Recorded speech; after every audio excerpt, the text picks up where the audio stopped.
अधूरी ख्वाहिश। आरव ने गहरी सांस ली और हिम्मत जुटाकर दरवाजे को खोला।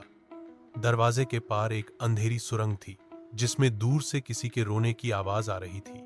वह धीरे धीरे आगे बढ़ा और अचानक उसके सामने एक दर्पण उभर आया। उस दर्पण में उसने खुद को देखा, लेकिन यह वही आरव नहीं था। उसमें एक योद्धा खड़ा था, तलवार और कवच पहने हुए।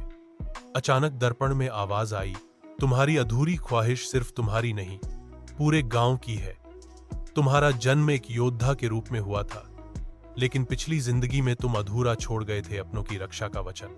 आरव सन्न रह गया। उसे समझ आया कि वही सपने उसे बार बार इसलिए आते थे क्योंकि उसकी आत्मा अधूरी रह गई थी। जैसे ही उसने अपनी हथेली दर्पण पर रखी, उसकी आंखों के सामने पूरे गांव की तस्वीरें आने लगी। लोग मुश्किलों में, कुछ बुराई का शिकार, और हर कोई उसकी मदद पुकार रहा था। आरव की आंखों में आंसू थे, लेकिन इस बार डर नहीं था। उसने निश्चय किया कि अब की बार वह अपनी ख्वाहिश अधूरी नहीं छोड़ेगा। वह गांव लौटा और लोगों की मदद करने, सच और न्याय के रास्ते पर चलने का प्रण लिया। कहानी की सीख। मॉरल: अधूरी ख्वाहिशें हमें बार बार याद दिलाती हैं कि जीवन में हमारा असली उद्देश्य क्या है।